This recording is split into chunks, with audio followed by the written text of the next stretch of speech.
Hello, welcome to another episode of Desert Island Tracks. And today, for the first time ever, we actually are on a track. I'm really pleased to have Tori West with me here today, and she's from Australia. Why are you here? I'm competing at a competition this weekend in Hexham called, I'm not sure actually, but I do the Heptathlon, which is 7 track and field events. There's a lot of famous heptathletes from the UK. Oh yeah. And yeah, there's a big meet here, so I've come here to compete. Yeah. Well, I don't think we get very many international athletes at Hexham. I guess over the years we do, because this event is held pretty much every year, I believe. Yeah, I've noticed the last 3 years it's a bit on and off because of COVID. Yeah. And interestingly, an Australian actually holds the record.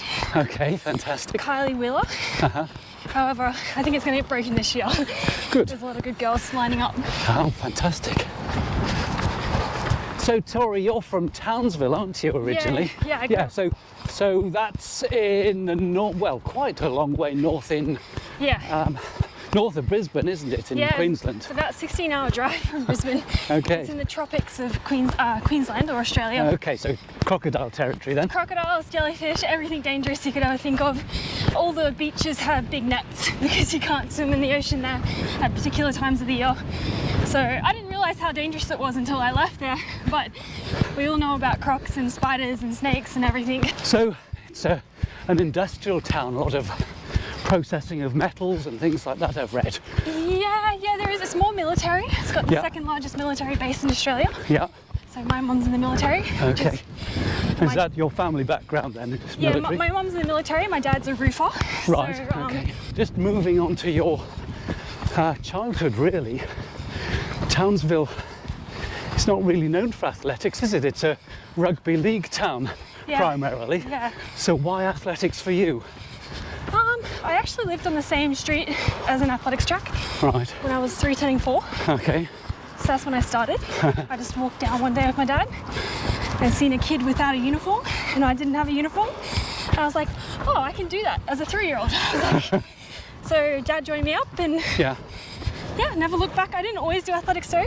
Like, I did athletics, then I did tennis, then I did basketball, then I did athletics, and then I did basketball, and then boxing. Yeah. Okay. And then when the Commonwealth Games came around in 2018 in Australia, I had this weird idea that I could go for the heptathlon. I was like, oh, I think I can be good enough. Do you mind if we walk? I'm like coughing a bit. I just finished my session, so that's okay. So just had this weird idea because I was really good at high jump and javelin, which is a very weird mix of event. Then it turns out I could run. So yeah, I didn't qualify for the Com Games that year, but that's when I got addicted and I was like, I think I can be really good at this. Yeah. So that was in 2017 was when I officially started. Yeah. And then I made the Olympics last year, so it turns out my gut feeling was right. Yeah, well, I mean, it's quite something representing your country, the Olympics, you know, and that's something that should go on your Wikipedia page. Yeah, it turns out I got one now. When you make the Olympics, you start to you start being noticed, Yeah, absolutely. So, 7 disciplines, pretty tough. Yes. You know, I mean, I'll do a little bit of jumping. Yeah. And obviously I'm a runner, but I'm just throwing, not a chance. So which of the disciplines is your favourite, or do you feel you're best at? I really love javelin and the 200. Like, I've always been fearless in a 200. Like, a lot of girls get scared because it's longer than a 100 and you get gassed out, but I always attack it 100%. In fact, I'm pretty sure I even split it. So my first 100 is exactly the same as the second. That's pretty unusual. Which is very different. I'm just a fearless, and I love the feeling. I didn't think I could run fast as a kid, to be honest. I never was a standout sprinter. Yeah. And in the last couple of years, thanks to my coach Sam, I've just started to really realise I can run pretty fast. You know, now I've got the right technical model. Yeah. So I love the feeling. And then javelin, I was scouted out when I was 15, and the coach said to me, you got a fast arm, you can't coach that. I can make you a national champion in a year. And I was like, okay. I was just a kid here. You've got to give it a go, don't you? Got to give it a go. And so that year I got dead last at the States. I got 3 fouls when I first joined this coach. A year later I was national champion. So he was all right. Gary Cairns, he was a very good coach. So yeah, and I guess if you're good at the time I was going to represent Australia, the national championships in high jump, and I never trained, I just sort of turned up. So being good at javelin and high jump, it's just weird. You know what I mean? It does seem a bit unusual. So yeah, my favourite is javelin, the 200. Yeah. Right. Okay. So in the 200, it's a fierce discipline. Yeah. You know, just because it's so far. Especially after doing 3 events in a heptathlon. Absolutely. You're a bit zapped, you know, like getting to that start line, not feeling fresh. You're like, all right, I still have to go. So my PB in the 200, you're going to laugh at this. It's 31 seconds, which is not bad for my age, I suppose. No, not at all. Yeah. No. What about you? My personal best is 23:67. Okay, that's amazing. Yeah, so I ran that last year at Gotsis. Okay, so that's the home of multi events, isn't it? Oh, that is the mecca. Like that is the best everyone goes there. Event there is. So this is in Austria, I should say that. Yeah. Yeah. Okay, so when you're on the start line of the 200, which we're just coming up to. Yeah. So this is Tori in her favourite position. When you're on the start line there, what's going through your head? Just run. Like honestly, I just run to try and beat everyone by the 100-meter mark. Yeah. Like I know I've got a really strong back end, right? Yeah. So if I can get as close as I can to them in the first 100, I know I've got a chance. Yeah. Right. So I just try to run like it's 100, and then I get up tall. I'm like, okay, get in your top end position, relax the arms, pull yourself through, keep your form. And do you have a mental routine that you go through at that point, or you just run? I work best when I don't think. Yeah, well, I think there are a lot of people like that. Yeah. And that's certainly something I do try to instill in people, is just put your foot on the start line and cross the finish line, and everything in between doesn't matter. Yeah. Just do your best on the day. Exactly, Okay. exactly. So do you know of the British long jumper Jasmine Sawyers? Oh yeah, I love her. Right, Yeah. she's got a fantastic routine. Yeah. I don't know if you've come across that, but I she's have, yeah. Yeah, it's Her amazing. Her self-talk and analysis is really excellent. I watch her on TikTok, and she has a lot of videos like talking about how she thinks about her technique and how she analyzes herself, and also reflections on coming back from injury. I think she's very articulate and very inspiring. I really like her. Yeah. And do you find that by listening and researching other athletes that you learn from them in that regard? Oh, certainly. I realised, it's a funny thing, when I first started heptathlons, like I'm from a small town, but heptathlons is a hard code to crack. Like, you know, you got different energy systems, you got technical execution, you got speed, you got endurance and resilience amongst 7 events that you got to turn up for. There isn't a blueprint, right, that's going to fit everyone, because everyone has a different mix of strengths and weaknesses. So I remember growing up, like I always wanted to do heptathlon, but I was always scared to tell my coach that, because I was a very shy kid. Yeah. I didn't speak much, I was very reserved. And then, so what I do is I watch YouTube videos, and I try and, like Jessica Ennis, right? I used to watch videos of her and her coach Tony, and I try to pause it on the training diary just to see if I could read it and figure out how I'm supposed to do this. So I love seeing what other people do. I think success leaves clues. And and we're all standing on the shoulders of giants, aren't we? Exactly. Yeah. Exactly. Yeah. So, yeah, definitely. So you learn by experience and from other people. Certainly, yeah. And obviously good coaches. Like, I mean, my head coach, Eric Brown, he coached Ash Maloney. So he had 3 boys over 8,000 points in the same year. Right. And he's got the guy who's got the Australian record. So he obviously knows. So he can give me a wealth of knowledge. You know, my first coach taught me about running basics and javelin. And then my current coach, Sam, who's here with me, you know, he's teaching me about sprinting and wellness and strength and conditioning. So as an athlete, it is a journey of self-mastery. Like, absolutely. And I mean, because again, it's running, I say that running starts and finishes in the head. Yeah. And if you can get that bit worked out, I think that you can make your body just keep on doing what you want to do. Yeah. It gets a bit harder as you get older, because you've got to take a bit more recovery because of injury and things like that, which is a right pain. But you've got that to come. Look forward to it. Well, I'm 29, so a lot of people would say, like, I don't know, it's weird. If you went back 40 years, 30 years, you know, that might sound like over the hill, but no, it doesn't now. Honestly, like, I feel better than I did at 21. I think a lot of people are writing me off because I was a late starter. Yeah. I sat out for 3 years during COVID with injuries. And like last year was my breakout year, but people, I know in Australia when it comes to getting support and whatever, they look at a lot of stats and they would consider 29, that's too old, you're not gonna, but I look at like the best in heptathlon, KJT, Nafi, Jasmine Sawyer in long jump, like a lot of girls are proving that as you get older you get mature and you understand your body. Experience counts for a huge amount, doesn't it? Yeah, and also like, because heptathlon's so hard, you actually got to condition your body to handle that sort of load. Like it's not just like repetitive action loads, like because you're, and boom, like you're on the track and field for 9 hours during a competition, aren't you? Exactly. So I honestly believe like this year hasn't gone to plan, but it's been a learning year for me. But I think my next 3 years are going to be my glory years. Yeah, I really feel that. Yeah. Okay. So I mean, just turning to what you've been doing this year, I think you've had a good season, haven't you? You did well at the Australians in Perth, didn't you? Yeah, I won my title back. I lost that the last couple of years. Just, you know, obviously it depends on who's the best on the day, but I've always believed I was the best. I just didn't show it. So I was glad to get that back. Again, that's a mindset thing, isn't it? Yeah, exactly. Just have that tick in the box. Yeah. But yeah, unfortunately, the rest of the season coming over to Europe, I had a lot of confidence because I had a really good off season. Like I trained the house down, but I just had really small little things that happened that just blew out my timeline. Like at nationals in the 800, I got a little bone stress in my foot, and it was just so random. I was like, where the heck did this come from? Like I didn't have any signals before. Don't you think a lot of injuries are like that? Yeah, well sometimes you get clues, right? But this one I had nothing. It was just like weird. And so then for Gotsis I wasn't ready. So at Gotsis I couldn't finish. And then I went to Decastar and then I was sick. And I was like, oh, you can't control that. That happened. And then I was really optimistic about going to Poland. And then I bruised my heel doing long jump, which is just like, it happens. Like it does. It just happens. You know?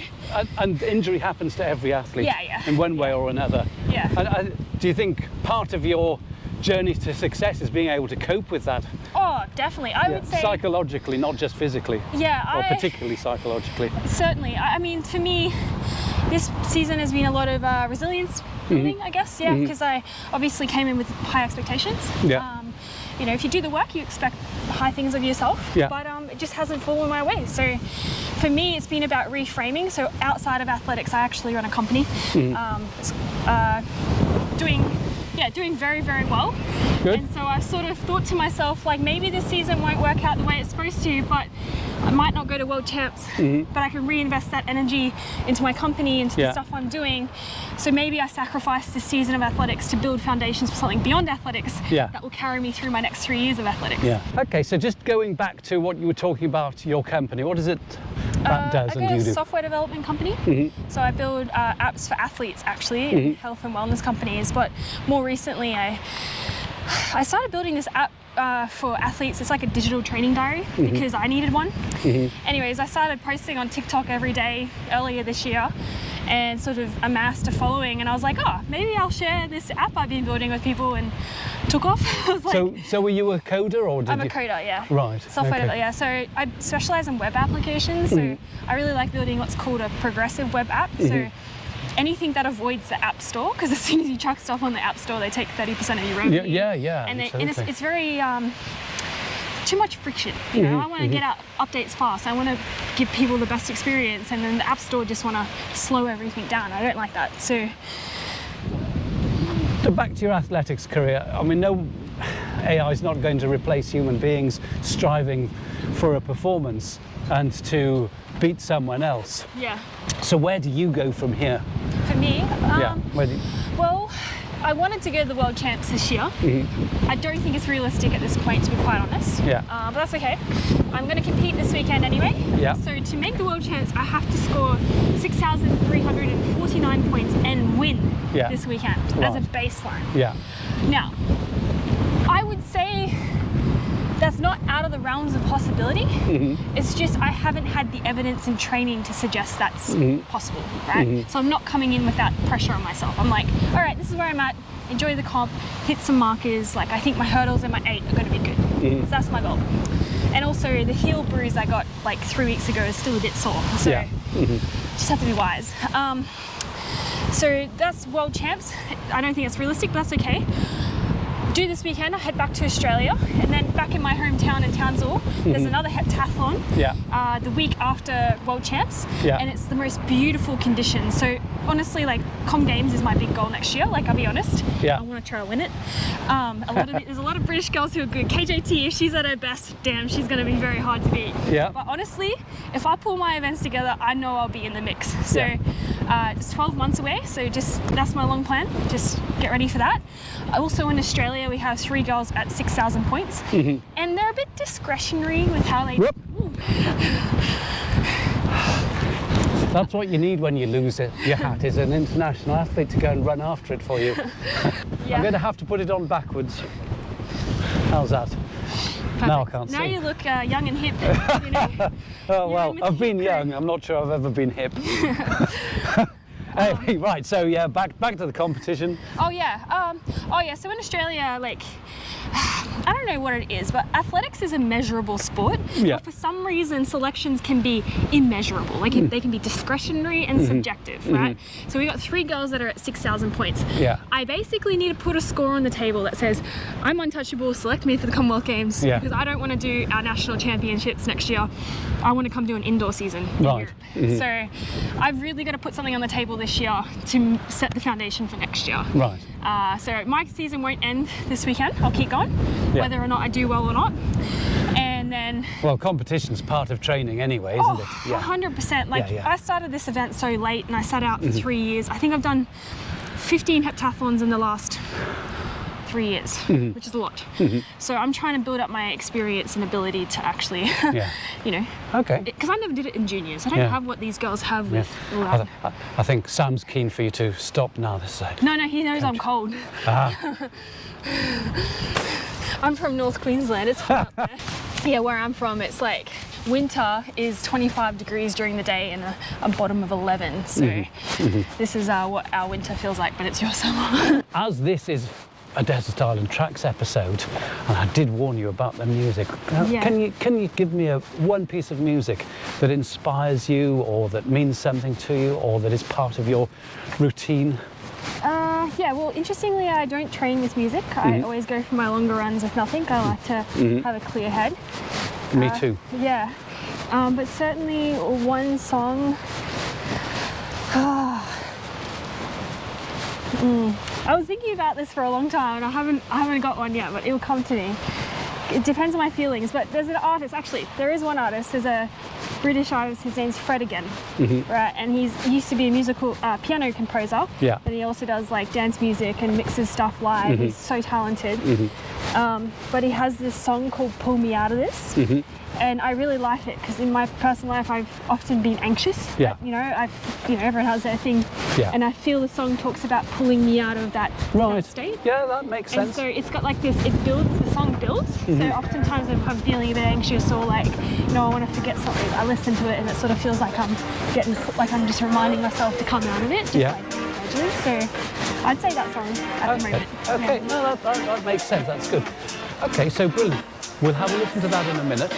But for now, Tori West, thank you very much. Thank you. Pull me out of this.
Touch me.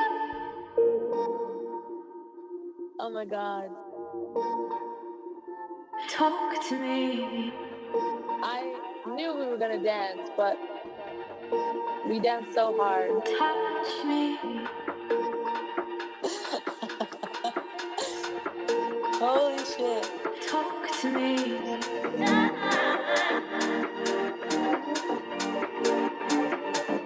Touch me.